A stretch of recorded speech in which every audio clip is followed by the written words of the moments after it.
کتاب التوحید میں جو ہمارا آج کا عنوان ہے وہ ہے انسان کا اپنے عمل سے دنیا چاہنا ایک قسم کا شرک ہے۔ اس سے پہلا جو درس گزرا ہے اس کا بھی عنوان اسی سے ملتا جلتا تھا، ریاکاری ایک قابل مذمت برائی۔ ریاکاری میں اور دنیا چاہنے میں کیا فرق ہے، یا ان دونوں ٹاپکس میں کیا فرق ہے؟ تو یہ جانتے چلیں کہ ریاکاری اس عمل کو کہتے ہیں کہ انسان کوئی نیکی اس لیے کرے، کوئی عبادت اس لیے کرے تاکہ لوگ اس کی تعریف کریں، لوگوں کے دلوں میں اپنا مقام اور مرتبہ بنانے کے لیے، لوگوں سے تعریف حاصل کرنے کے لیے انسان کوئی عمل کرتا ہے۔ اس کو ریاکاری بولتے ہیں، دکھاوا بولتے ہیں۔ اور یہ جو آج کا ہمارا عنوان ہے وہ ہے انسان کا اپنے عمل سے دنیا چاہنا، یعنی انسان کوئی عمل، کوئی عبادت اور نیکی کرتا ہے اور اس کا مقصد یہ ہوتا ہے کہ اس کو روپیہ پیسہ ملے، مال و دولت ملے، کوئی عہدہ ملے، یعنی اس کے پیچھے ایک لالچ ہوتی ہے۔ ریاکاری میں انسان کی نیت چھپی ہوتی ہے، وہ ہڈن رہتی ہے، کوئی جان نہیں پاتا۔ ہم نماز پڑھ رہے ہیں لیکن ہماری نیت یہ ہوتی ہے کہ ہمارے بازو میں جو آدمی بیٹھا ہوا ہے وہ ہماری لمبی نماز اور خوبصورت نماز دیکھ کر مجھ سے متاثر ہو اور میری تعریف کرے۔ یہ ریاکاری ہے۔ لیکن نماز میں اس لیے پڑھ رہا ہوں، اللہ کے لیے پڑھ رہا ہوں، خالص اللہ کے لیے، لیکن اس لیے پڑھ رہا ہوں تاکہ مجھے اس کے بدلے میں دنیاوی فائدہ حاصل ہو، روپیہ پیسہ حاصل ہو، کوئی اونچا عہدہ مل جائے، کوئی لالچ اس کے پیچھے ہو۔ تو یہ چیز چھپی ہوئی نہیں ہے بلکہ یہ چیز ظاہر ہوتی ہے کہ انسان اپنی اس عبادت کے بدلے میں پیسہ چاہتا ہے۔ اچھا، یہ پیسہ چاہنا یا دنیا چاہنا، اس تعلق سے علماء نے مختلف قسمیں بتائی ہیں۔ یہاں جو آیت سورۃ ہود کی، سورہ ہود کی یہ جو آیت ہے اس کے بارے میں علماء کہتے ہیں کہ یہ کافروں کے بارے میں ہے۔ یعنی اگر کوئی شخص دنیا میں کوئی بھلا کام، اچھا کام کرتا ہے لیکن اس کے پاس ایمان ہی نہیں ہے، سرے سے ایمان نہیں ہے، تو ایمان کے بنا کوئی بھی عمل انسان کو فائدہ نہیں دے گا۔ کتنے غیر مسلم ہیں جو بہت زیادہ چیریٹی کرتے ہیں، صدقہ و خیرات کرتے ہیں، انسانیت کے کام آتے ہیں، لوگوں کے مصیبتوں میں، لوگوں کی تکالیف میں ان کے لیے سہارا بنتے ہیں، لیکن اللہ نے فرمایا کہ ایسے لوگوں کا بدلہ ہم ان کو دنیا ہی میں دے دیں گے، کیونکہ آخرت میں بدلہ پانے کے لیے ضروری ہے کہ انسان کے پاس ایمان ہو۔ ایمان کے بنا کوئی بھی عمل انسان کے کام نہیں آئے گا، انسان کو کوئی بھی عمل فائدہ نہیں دے گا۔ اس لیے یہ بنیادی شرط ہے۔ دوسرا یہ ہے کہ انسان کوئی نیکی کرتا ہے، کوئی عبادت کرتا ہے اور وہ مسلمان ہے، لیکن وہ نیکی یا عبادت جو خالص اللہ کے لیے ہونی چاہیے وہ روپے پیسے کے لیے کر رہا ہے۔ مثال کے طور پر کوئی شخص کسی کی طرف سے حج کرنے جا رہا ہے اور اس کا مقصد صرف یہ ہے کہ میں اس حج کے ذریعے سے پیسہ کماؤں۔ معلوم ہے نا کہ حج میں نیابت چلتی ہے۔ اگر کوئی شخص بہت بوڑھا ہے، وہ سفر پر نہیں جا سکتا ہے، لیکن اللہ نے اس کو پیسہ دے رکھا ہے، حج کے لیے نہیں جا سکا، اب وہ حج کرنا چاہتا ہے تو خود تو جا نہیں سکتا ہے، تو وہ اپنی طرف سے کسی کو حج بدل کرائے، کوئی شخص اس کی طرف سے حج کرنے جائے۔ اب وہ بوڑھا پیسہ کسی کو دے رہا ہے کہ آپ نے اپنا حج تو کر لیا ہے، میری طرف سے آپ حج کر کے چلے آئیے۔ حج بدل کے لیے ضروری ہے کہ انسان خود اپنا حج پہلے کر چکا ہو۔ جب تک خود اپنا حج نہیں کیے ہیں آپ کسی کی طرف سے حج نہیں کر سکتے۔ تو ایک طرف حج کیے ہوئے ہے اور وہ دوسرے کی طرف سے پیسہ لے کر حج کرنے جا رہا ہے، اس کو 10-20 لاکھ روپے مل گئے اور وہ حج کرتا ہی اس لیے ہے تاکہ وہ پیسہ کمائے. تو ایسا شخص ہے تو مسلمان، ہے تو مومن، لیکن اس کا مقصد اس عبادت سے صرف کیا ہے؟ روپیہ حاصل کرنا ہے، پیسہ حاصل کرنا ہے. تو یہ عمل اس کا اللہ کے ہاں قابل قبول نہیں ہے، اور یہ شرک اصغر ہے، چھوٹا شرک ہے. یاد رکھیں یہ چھوٹا شرک ہے، کیونکہ بعض حالات میں اللہ نے یہ اجازت دی ہے کہ انسان عبادت کے ساتھ ساتھ دنیا بھی نیت کر سکتا ہے.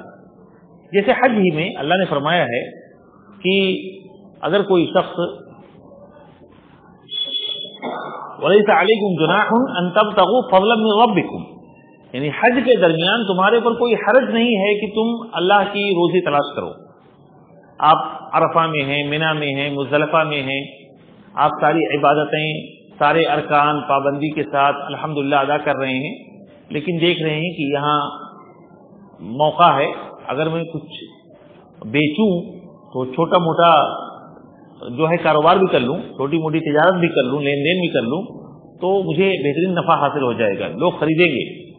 اور آپ نے جو ہے حج کے ساتھ ساتھ ایک کاروبار بھی کر لیا، بزنس بھی کر لیا اور کچھ کما لیا، تو اس میں کوئی حرج کی بات نہیں ہے. اللہ نے فرمایا کہ تمہارے پر کوئی حرج نہیں ہے کہ تم اللہ کا فضل تلاش کرو. تو اگر وہ نیت تابع ہے، انڈر میں ہے، اصل مقصد آپ کا حج ہی ہے، تو اس میں کوئی حرج کی بات نہیں ہے. اسی طریقے سے علماء کہتے ہیں کہ اگر کوئی شخص عبادت کرتا ہے اور اس عبادت میں شریعت نے کوئی دنیاوی فائدہ بھی بتایا ہے، جیسے مثال کے طور پر اللہ کے رسول صلی اللہ علیہ وسلم نے فرمایا ہے کہ جو شخص چاہتا ہے کہ اس کی روزی میں برکت ہو اور اس کے مرنے کے بعد اس کا نیک نام دنیا میں باقی رہے، تو اسے چاہیے کہ کیا کرے؟ صلہ رحمی کرے، اپنی رشتہ داری کو جوڑے.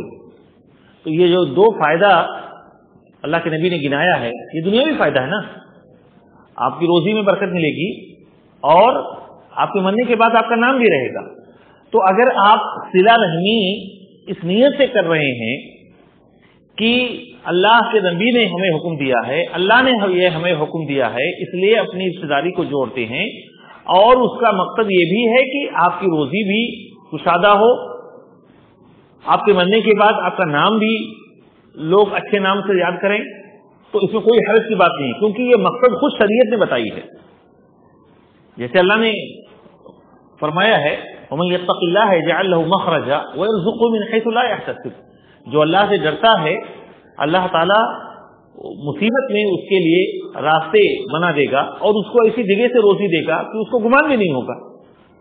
تو اگر اللہ سے انسان ڈرتا ہے، خوف رکھتا ہے، فرائض پر عمل کرتا ہے، حرام چیزوں سے بچتا ہے، اور اس کا مقصد یہ ہے کہ اللہ مجھ سے راضی ہو، اللہ مجھے جہنم سے بچا لے، اللہ تعالیٰ مجھے جنت دے دے، اور اس کا مقصد یہ بھی ہے کہ اللہ تعالیٰ میری روزی بھی کشادہ کرے، کیونکہ اللہ نے وعدہ کیا ہے، تو اس میں بھی کوئی حرج کی بات نہیں ہے.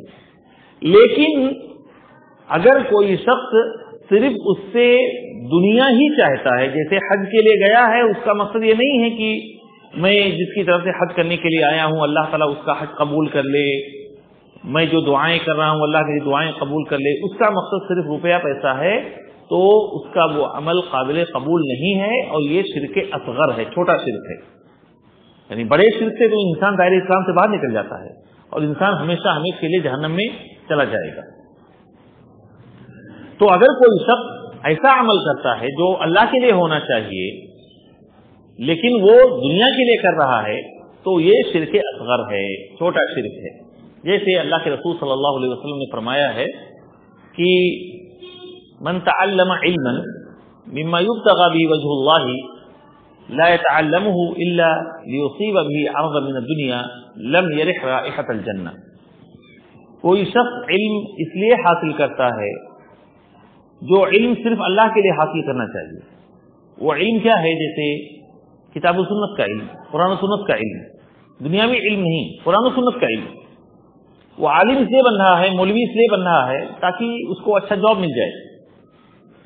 تو اللہ کے رسول نے فرمایا کہ ایسا شخص جنت کی بو نہیں پائے گا.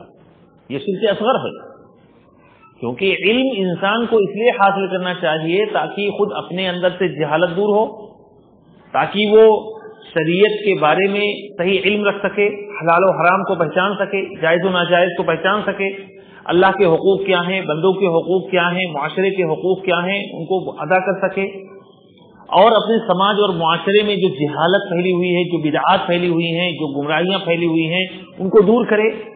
اور اس کے اندر میں اگر اس کا مقصد یہ بھی ہے کہ اس کے ذریعے سے انسان چھوٹا موٹا اگر کہیں اس کے ذریعے سے جاب مل گیا تو اسے بھی حاصل کرے گا، تو اس میں کوئی حرج کی بات نہیں ہے، اس میں کوئی حرج کی بات نہیں ہے۔ لیکن اس کو صرف دنیا کے مقصد کے لیے حاصل کر رہا ہے تو ایسا شخص جنت کی بو بھی نہیں پائے گا۔ اسی طریقے سے کوئی مسلمان ہے لیکن اپنی عبادت کے ذریعے سے، نیکی کے ذریعے سے وہ دنیاوی فائدہ حاصل کرنا چاہتا ہے اور اسی کے ساتھ ساتھ وہ شرک بھی کر رہا ہے، تو ایسے سب کا بھی عمل اللہ کے یہاں قابل قبول نہیں ہے، وہ شرک اکبر میں شمار ہوگا اور اللہ کے ہاں اس کا کوئی بھی عمل اس کو فائدہ نہیں دے گا۔ جیسے بہت سارے وہ لوگ جو مردوں کو حاجت روا اور مشکل کشا جانتے ہیں، مردوں کو مصیبت میں پکارتے ہیں، جا کے ان کے سامنے سجدے کرتے ہیں، ان کے لیے نذر و نیاز کرتے ہیں، ان کے لیے ذبح کرتے ہیں، ایسے لوگوں کی بھی قربانی قابل قبول اور ان کی بھی عبادت قابل قبول نہیں ہوگی اور وہ شرک میں شمار ہوگا۔ ایک مسئلہ یہاں پر آپ کے ذہن میں ہو سکتا ہے ابھر رہا ہو کہ بہت سارے علماء ہیں، قراء ہیں، مؤذنین ہیں جو بچوں کو پڑھاتے ہیں، امامت کرتے ہیں، بچوں کو تعلیم دیتے ہیں، ظاہر سی بات ہے وہ بھی اپنے اس عمل کے بدلے میں تنخواہیں لیتے ہیں، تو کیا ایسے لوگوں کا وہ عمل درست ہوگا، ان کا تنخواہ لینا درست ہوگا؟ تو دینی بھائیوں، اس معاملے میں انسان کو ہمیشہ یاد رکھنا چاہیے کہ سب کچھ انسان کی نیت پہ ڈیپینڈ کرتا ہے۔ انما الاعمال بالنیات، عمل کا دار و مدار انسان کی نیت پر ہے۔ ہمیشہ اپنی نیت کو ہم خالص رکھیں، اپنی نیت اچھی رکھیں۔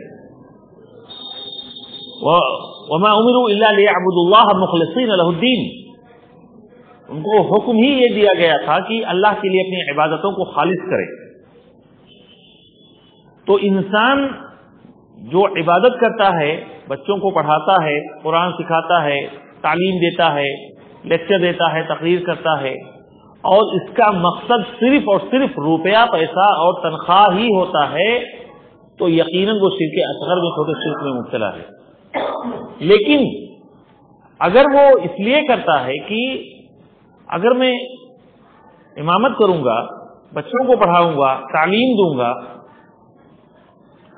اور اس کے ساتھ مجھے ایک تنخواہ ملے گی، تو اس سے فائدہ یہ ہوگا کہ مجھے یہ دینی کام کرنے میں پورے طور پر دوسرے مشغولیات سے کٹ کر میں پوری توجہ نماز پر، عبادت پر، تعلیم پر، لوگوں کو سکھانے پر دے سکوں گا۔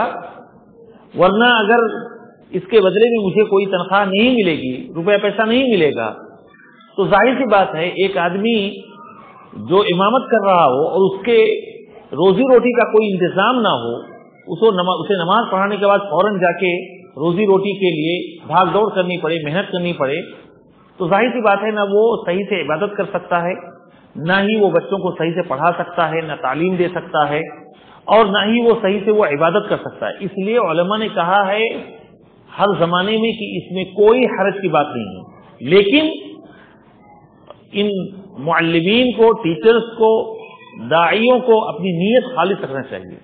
یہ نہ ہو کہ ان کی نیت، ہماری نیت صرف اور صرف جو ہے روپیہ پیسہ ہو، روپیہ ملا تو ہم نے وہ عبادت کی، روپیہ نہیں ملا تو ہم نے وہ عبادت نہیں کی۔ یقیناً جب انسان روزی کے معاملے میں پورے طور پر مطمئن ہوتا ہے تو وہ اپنی پوری کوشش، اپنی پوری توجہ اپنے اس کام پر دے لیتا ہے جو کام اس کو دیا گیا، اسائن کیا گیا ہے۔ لیکن اگر ایک عالم کو، ایک معلم و ٹیچر کو، ایک قاری کو، ایک امام کو ہمیشہ یہ فکر دامنگیر رہے، ہمیشہ اسی خطرے میں وہ دو چار رہے کہ ابھی نماز پڑھا کے جاؤں گا، مجھے پھر ڈیوٹی دینی ہے، محنت کرنی ہے، اپنی دکان لگانی ہے، پیسہ کمانا ہے، بال بچوں کی فکر ہے، پھر انسان جو ہے پوری توجہ کے ساتھ اور دل جمعی کے ساتھ وہ کام نہیں کر پاتا ہے جو اس کو کام دیا جاتا ہے۔ اسی لیے اس عبادت کا بدلہ وہ تنخواہ نہیں ہے، بلکہ وہ اس وقت کا بدلہ ہے جو وقت وہ عالم، وہ امام، وہ قاری، وہ مؤذن دے رہا ہے۔ وہ اپنی اس نماز کا بدلہ نہیں چاہتا، اس نماز کا بدلہ تو اللہ کیا چاہتا ہے، وہ اس وقت کا بدلہ دے رہا ہے، چاہ رہا ہے یا لے رہا ہے جو وقت وہ 24 گھنٹے، 10 گھنٹے، 12 گھنٹے، 8 گھنٹے جو وہ دے رہا ہے، اس وقت کے بدلے میں اس کو یہ تنخواہ ملتی ہے، اور اس میں کوئی حرج کی بات نہیں ہے، اس میں کوئی حرج کی بات نہیں ہے، کیونکہ جو عبادتیں خالص اللہ نے اپنے لیے فرض کی ہیں، جیسے نماز کا مقصد اللہ نے کیا بتایا ہے، نماز کا مقصد اللہ نے بتایا ان الصلاۃ تنہی عن الفحشاء والمنکر، نماز انسان کو بے حیائی اور منکرات سے روکتی ہے۔ روزے کا مقصد اللہ نے کیا بتایا، لعلکم تتقون، تاکہ تمہارے اندر تقوی پیدا ہو، کتب علیکم الصیام کما کتب علی الذین من قبلکم لعلکم تتقون، تاکہ تمہارے اندر تقوی پیدا ہو۔ اب اگر کوئی شخص مثال کے طور پر نماز خالص اللہ کے لیے پڑھ رہا ہے، بالکل ریاکاری سے دور ہو کر، لیکن وہ کیوں پڑھ رہا ہے، اس نے سن رکھا ہے کہ نماز پڑھنے سے انسان جسمانی طور پر فزیکلی فٹ رہتا ہے، نماز بہترین ورزش ہے، اور وہ نماز پڑھ رہا ہے اسی لیے تاکہ وہ جو ہے میڈیکلی فٹ رہے، جسمانی طور پر فٹ رہے۔ یا کسی نے بتایا اس کو کہ جو شخص رات میں اٹھ کر نماز پڑھتا ہے، تہجد پڑھتا ہے، اس کا چہرہ خوبصورت ہوتا ہے۔ اب وہ رات میں اٹھ کر تہجد کوئی عورت اس لیے پڑھتی ہے تاکہ اس کے چہرے میں چمک رہے، خوبصورتی رہے۔ روزہ کوئی شخص اس لیے رکھتا ہے کیونکہ اس نے سن رکھا ہے کہ روزہ رکھنے سے انسان کی ڈائٹ جو ہے، اس کا جو ڈائجسٹو سسٹم ہے، ہاضمے کا جو نظام ہے وہ بہت اچھا ہوتا ہے۔ روزہ رکھ رہا ہے خالص اللہ کے لیے، لیکن اس کا فائدہ کیا چاہتا ہے اسی دنیا میں، تاکہ وہ جسمانی طور پر فٹ رہے، اس کا ہاضمہ درست رہے، تاکہ اس کا وزن کم ہو۔ اس کو اجر و ثواب ملے گا کہ نہیں ملے گا؟ ہاں، ملے گا کہ نہیں ملے گا؟ کیا خیال ہے، ملنا چاہیے کہ نہیں ملنا چاہیے؟ نہیں ملنا چاہیے، کیونکہ اس نے دنیا میں چاہا ہے۔ دیکھیے میرے بھائی، اللہ نے جو عبادتیں ہمارے اوپر فرض کی ہیں اس کا اخروی تو فائدہ ہی ہے، لیکن اس کا دنیاوی بھی فائدہ ہے۔ آپ یہ نیت کرو یا نہ کرو کہ نماز سے آپ کو جسمانی فائدہ ہوگا، روزے سے آپ یہ نیت کرو یا نہ کرو کہ آپ کا ہاضمہ درست رہے گا، آپ کو تو وہ حاصل ہی ہونے والا ہے، پھر آپ اپنی نیت کیوں اس کے پیچھے کھپا رہے ہیں؟ مثال کے طور پر آپ وضو کر رہے ہیں اور اس کے پیچھے آپ کا جو مقصد ہے وہ یہ ہے کہ آپ کا جسم ٹھنڈا رہے، صاف ستھرا رہے، اس لیے وضو کر رہے ہیں۔ وضو کر کے آئے اور نماز پڑھ رہے ہیں، آپ کا وضو درست ہے؟ نہیں درست ہے، کیونکہ آپ کی نیت جو ہے وہ اس لیے ہے تاکہ آپ کا جسم ٹھنڈا رہے اور آپ کا جسم صاف ستھرا رہے، آپ جو ہے ایکٹیو رہیں، چست رہیں۔ اللہ کے بندے اگر آپ وہ نیت نہ کرتے تو بھی وضو کرنے سے آپ کو وہ فائدہ حاصل ہوتا کہ نہیں ہوتا؟ وہ تو حاصل ہونے والا تھا، لیکن آپ نے اپنی پوری توجہ اور پوری نیت اسی پر مرکوز رکھی کہ آپ کو دنیا ہی میں یہ فائدہ حاصل ہو جائے۔ تو اللہ نے فرمایا ہے کہ جو دنیا میں فائدہ چاہتا ہے اس کو ہم دنیا میں فائدہ دے دیں گے، آخرت میں ایسے شخص کے لیے کوئی ثواب نہیں ہے۔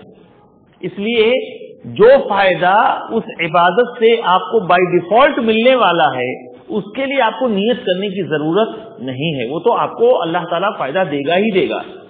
اصل نیت جو ہے آپ یہ رکھیں کہ اللہ تعالیٰ آپ کی عبادت کو قبول کر لے، کیونکہ ان اللہ لا يقبل من العمل الا ما كان له خالصا وابتغي به وجهه، اللہ تعالیٰ صرف وہی عمل قبول کرتا ہے جو اس کے لیے خالص ہو، صرف اس کی رضا جوئی کے لیے، اس کو خوش کرنے کے لیے، اس کی جنت حاصل کرنے کے لیے، اس کے پکڑ سے بچنے کے لیے انسان عبادت کرتا ہے، اللہ صرف وہی عبادت قبول کرتا ہے.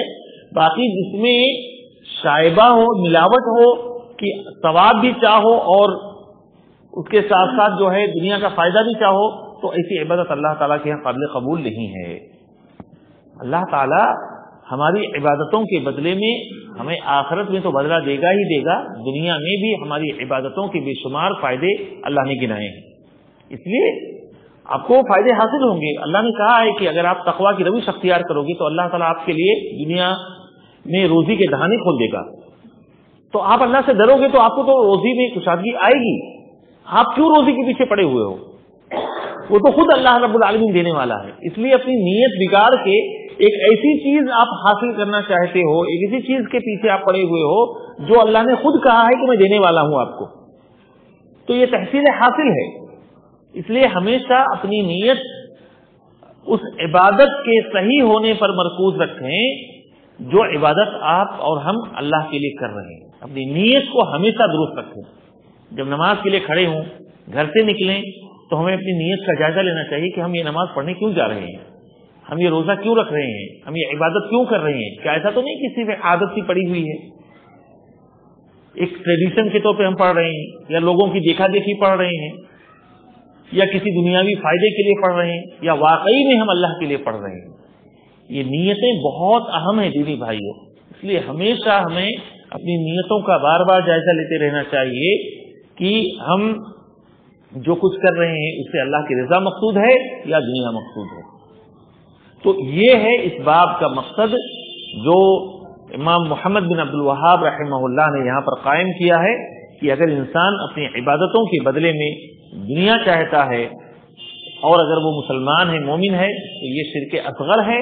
اور اگر کوئی شخص کافر ہے تو اس کو اس عبادت کا بدلہ دنیا میں مل جائے گا، آخرت میں ایسے شخص کے لیے کوئی حصہ نہیں ہے.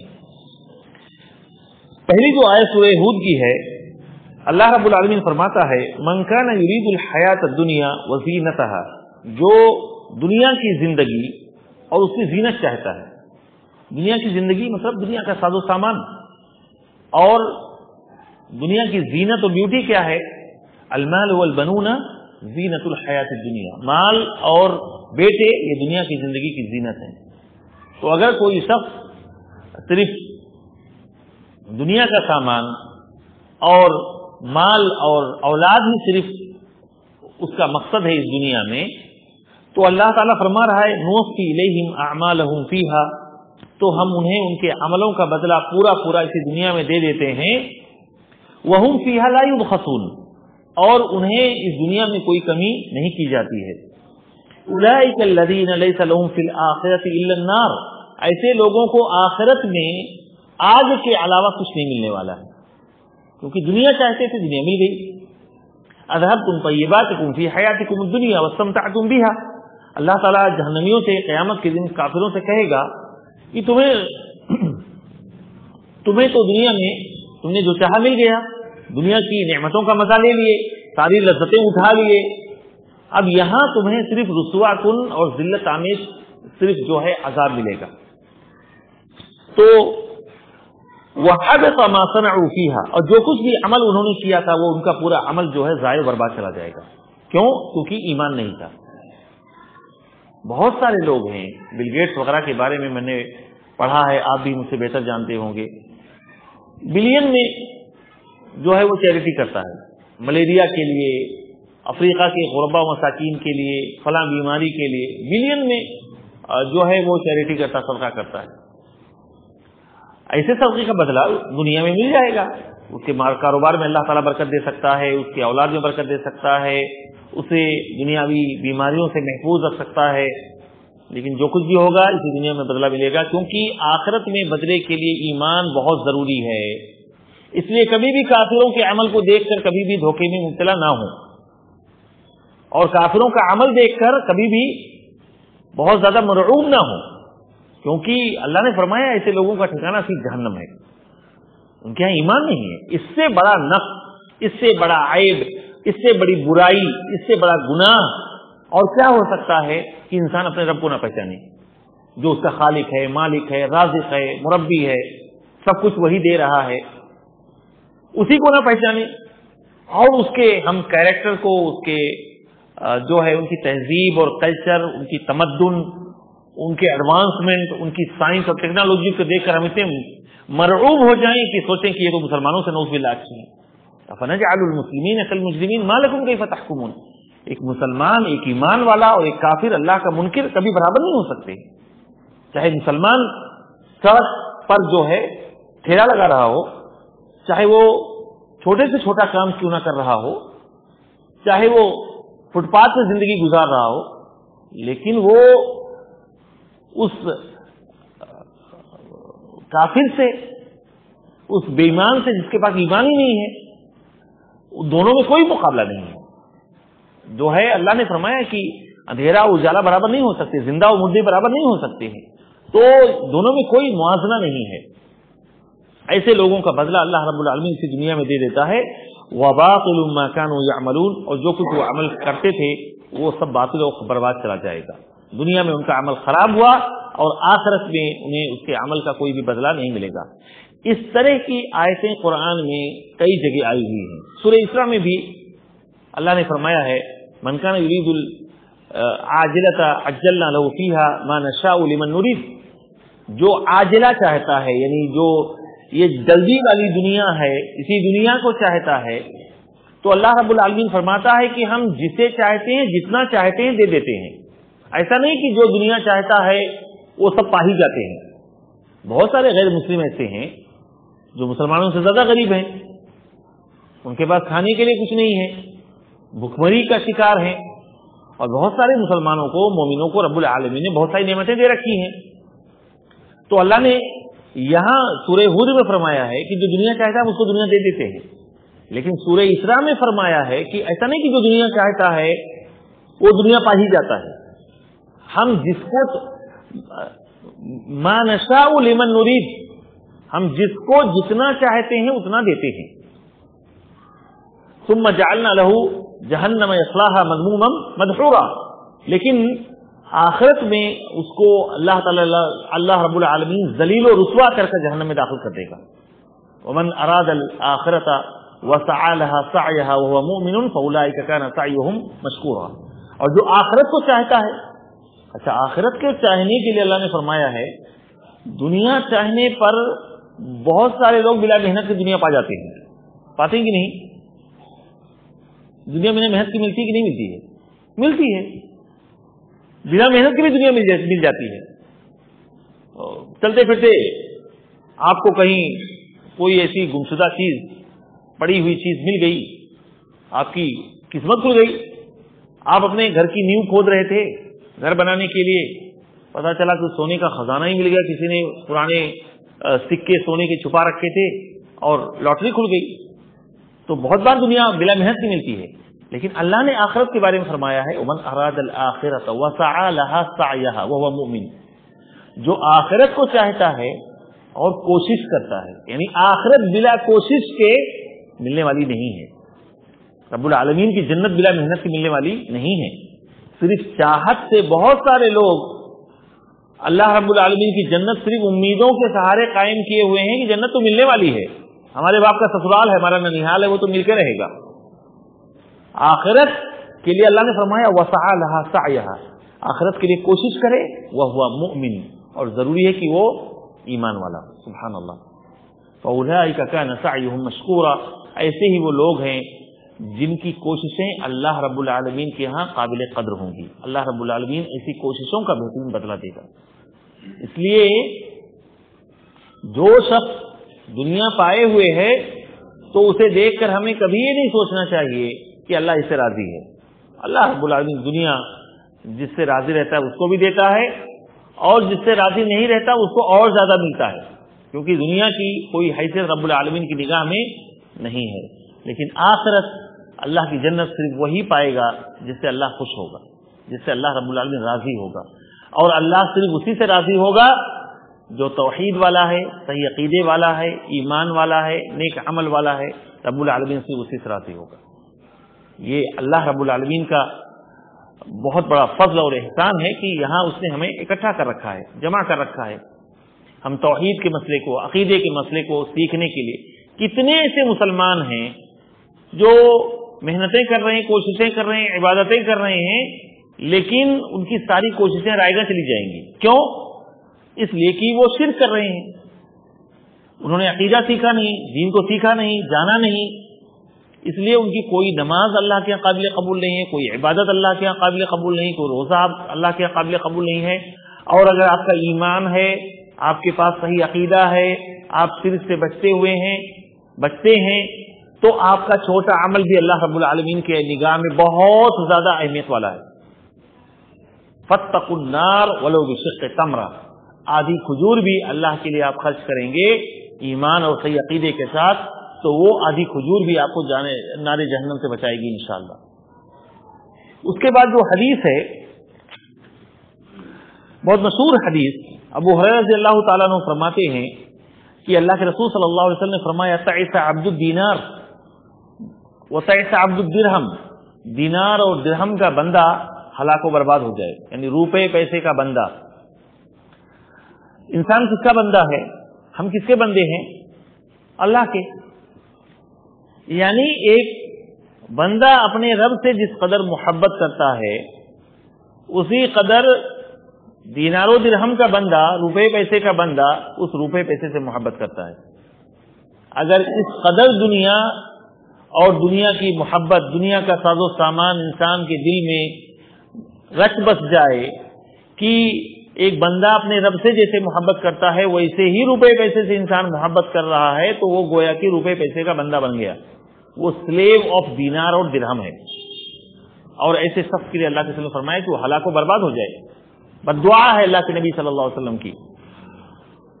تعس عبد الخمیسہ، اور خمیسہ اس چادر کو بولتے ہیں جو کالی ہوتی ہے، اس میں لال دھاریاں ہوتی ہیں. یعنی وہ پہلے زیادہ تر لوگ اللہ کے نبی صلی اللہ علیہ وسلم کے زمانے میں لنگی اور چادر ہی پہنتے تھے، اور وہ چادریں مختلف شکلوں کی ہوتی تھیں، تزئین کاری ہوتی تھی، اس میں نقش و نگار بنے ہوتے تھے، پھول بوٹے بنے ہوتے تھے. تو عبد الخمیسہ یعنی اچھے پوشاک، اچھے لباس کا جو بندہ ہوتا ہے ہمیشہ اس کی سوچ و فکر جو ہے لباس پر ٹکی ہوتی ہے. تعس عبد الخمیلہ، ایسے ہی خمیلہ اس چادر کو بولتے ہیں جس میں کنارے کنارے جھالر لٹکتا ہے، پھول بوٹے وغیرہ لٹکتے ہیں، جیسے کہ سواری پر انسان اپنے گھوڑے پر، اونٹ وغیرہ پر رکھتا ہے. یعنی جو شخص جو ہے لباس اور پوشاک اور کپڑوں کے پیچھے پڑا رہتا ہے اسی کا بندہ ہے. صرف ساری توجہ، ساری کوشش بننے سنورنے میں صرف کرتا ہے، ساری کوشش اپنے لباس اور پوشاک میں، یعنی اپنے باطن کو، اپنے اندر کو سنوارنے کے بجائے ساری کوشش اپنے ظاہر کو، اپنے اپیرنس کو سجانے اور سنوارنے میں وہ خرچ کرتا ہے. اللہ کے نبی نے فرمایا ایسا شخص ہلاک و برباد ہو جائے گا. دنیا دار ہے، ہلاک و برباد ہو جائے. ان اعطی رضی، دنیا دار کی پہچان کیا ہے؟ اگر اس کو دنیا ملی تو خوش، دنیا نہیں ملی تو ناراض. آپ اس کو کچھ دے دیے تو آپ کے پیچھے جو ہے دم ہلا رہا ہے، آپ سے کچھ نہیں ملا تو آپ کی برائی کر رہا ہے.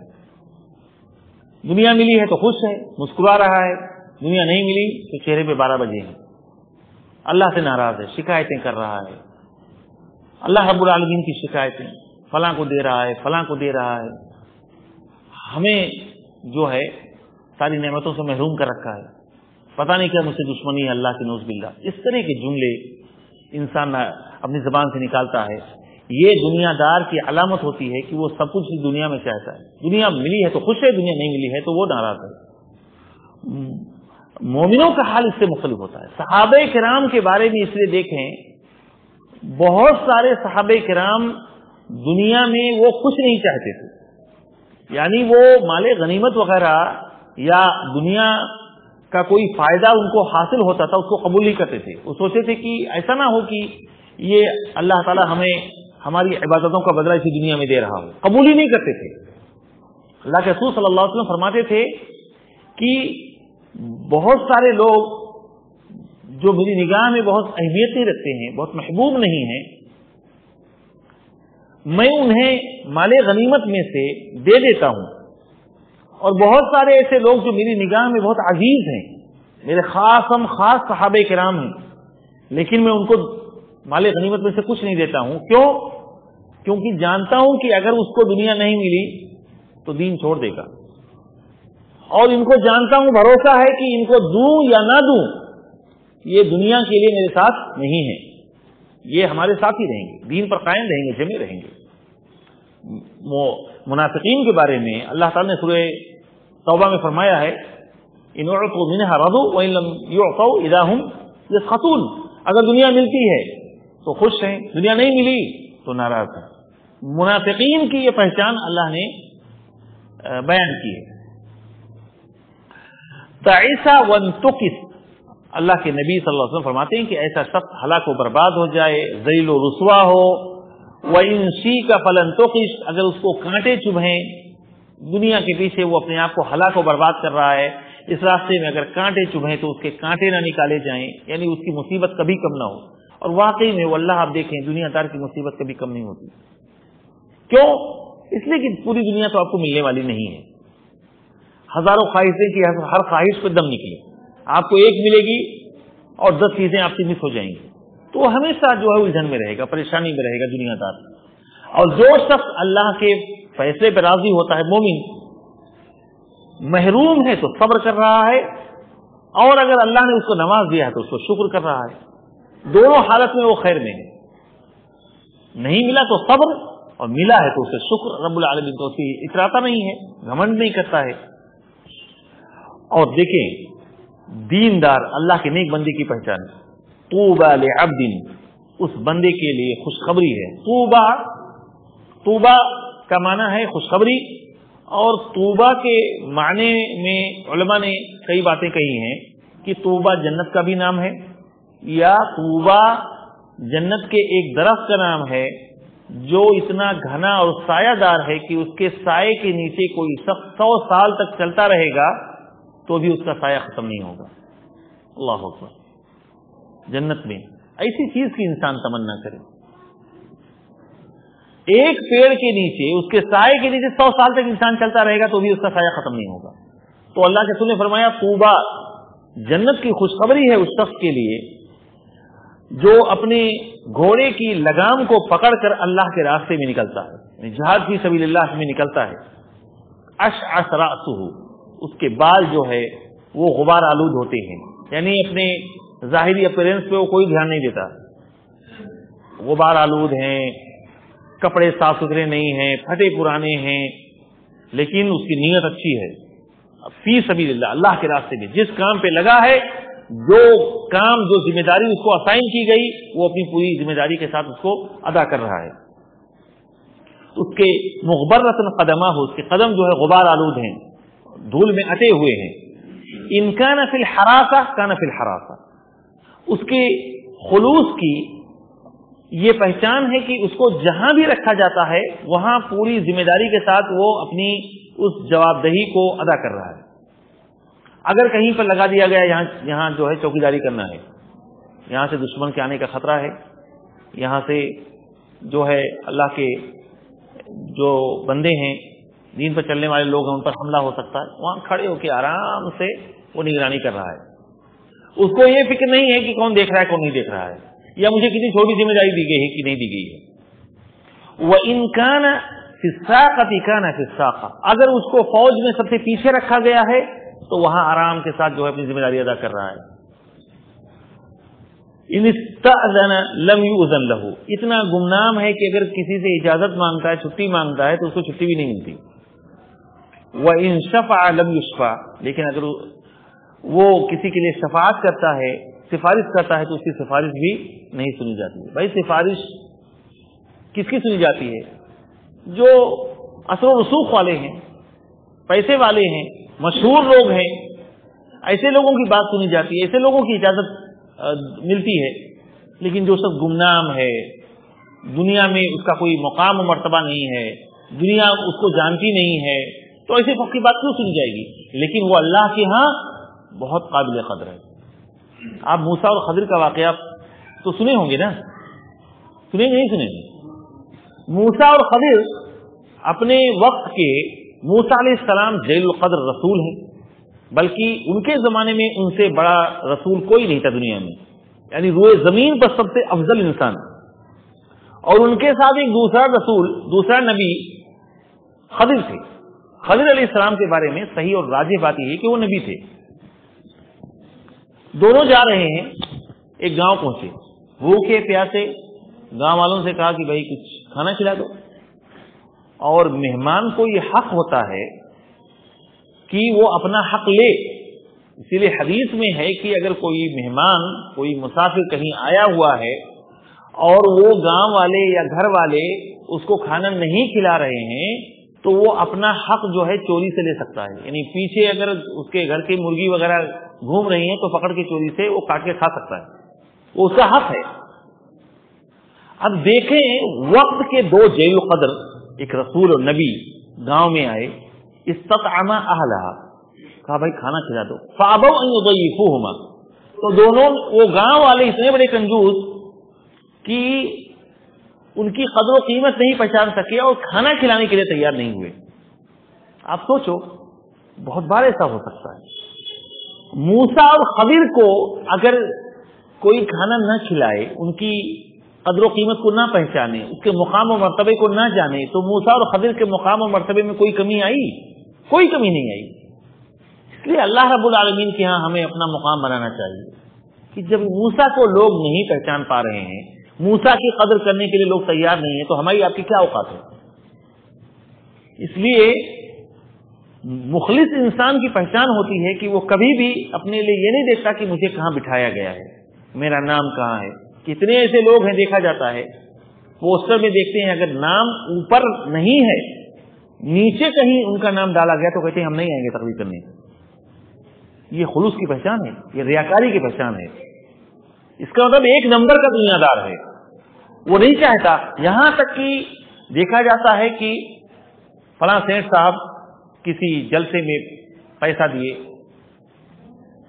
بہت زیادہ خرچ کیے, اور ان کا نام جب اسٹیج سے پکارا گیا تو وہ القاب, وہ ٹائٹل نہیں بیان کیے گئے یا ان کے شایان شان کی تعریف نہیں کی گئی تو ناراض ہو جاتے ہیں. اس کا مطلب یہ ہوا کہ آپ نے صرف اپنی تعریف کے لیے وہ پیسہ دیا تھا. مومن جو ہے ہر حال میں جہاں بھی اس کو ذمہ داری ملتی ہے. ایک مسجد ہے, مسجد کے لیے کچھ ممبر ہیں, سیکریٹری ہیں, خزانچی ہیں, چنا جانے لگا. اللہ کے لیے اگر ہم مسجد میں اپنا کردار ادا کرنا چاہتے ہیں تو ہمیں چاہے ایک ممبر شپ ملے یا ممبر شپ بھی نہ ملے, ہمیں کوئی عہدہ ملے یا عہدہ نہ ملے, یا عہدے میں چاہے نچلے حصے پر ہوں یا اوپری حصے پہ ہوں, ہم اللہ کے لیے اگر کر رہے ہیں تو ہم خلوص کے ساتھ اپنی ذمہ داری ادا کریں گے. لیکن اگر دنیا کے لیے اگر کر رہے ہیں تو ظاہر سی بات ہے, ہم خزانچی بننا چاہتے تھے, خزانچی کا عہدہ نہیں ملا, ٹریجرر بننا چاہتے تھے, نہیں ملا, تو اب ہم نہیں کریں گے. ہم کسی اور مسجد میں جا کے ممبر بن جائیں گے جہاں ہمارے شایان شان ہمیں عہدہ ملے. یہ انسان کی دنیا داری کی, ریاکاری کی پہچان ہوتی ہے. اس لیے ہمیشہ اپنی نیتوں کو خالص رکھیں, دنیا کے پیچھے کبھی نہ بھاگیں. دنیا رب العالمین جتنا آپ کے لیے لکھ رکھا ہے وہ دنیا ناک رگڑ کر آپ کے پاس, ہمارے پاس آئے گی. رب العالمین اگر دنیا میں ہمارے لیے گمنامی رکھا ہے تو گمنامی کی زندگی بن جائیں گے. کتنے ایسے صحابہ کرام ہیں, 1,40,000 کے قریب صحابہ کرام تھے. ان میں سے کتنے صحابہ کرام کو ہم جانتے ہیں؟ مشکل سے 10,000, اور وہ بھی اگر نام ہمارا ذکر کرنا چاہیں تو 100 سے زیادہ صحابہ کرام کا نام نہیں لے پائیں گے. وہ تو کتابوں میں ذکر ہے نا, جو محدثین نے ان کا نام صحابہ کرام پر جو کتابیں لکھی اس میں نام ذکر ہے, لیکن ہماری آپ کی زبان پہ تو 150 صحابہ کرام کے نام ہوں گے, تو باقی صحابہ کو تو ہم نہیں جانتے. لیکن اللہ کے ہاں, اللہ کے رجسٹر میں ان کا نام درج ہے. اس لیے میرے بھائیوں, ہمیشہ ہماری کوشش ہونی چاہیے ہم اللہ رب العالمین کے رجسٹر میں نام لکھائیں. دنیا والے ہمارا نام جانے یا نہ جانے, دنیا والوں کی نگاہ میں ہماری قدر و قیمت ہو یا نہ ہو, رب العالمین کی نگاہ میں اگر ہماری قدر و قیمت ہے تو بس ہم کامیاب ہیں. رب العالمین سے دعا ہے کہ اللہ تعالی ہمیں ہر قسم کی ریاکاری سے, دنیا داری سے اور دکھاوے سے محفوظ رکھے. میرے مولا ہم جو بھی عمل کر رہے ہیں تو اس کو قبول فرما لے. تمام مومن مردوں اور عورتوں کو رب العالمین ان سے جو غلطیاں ہوئی ہیں ان کو معاف فرما دے, اور جو بھی مسلمان جو بھی مومن بھائی بہن مشکل میں ہیں، پریشانی میں، اللہ رب العالمین ان کی پریشانی کو دور کر دے. آمین. وآخر دعوانا الحمد للہ رب العالمین.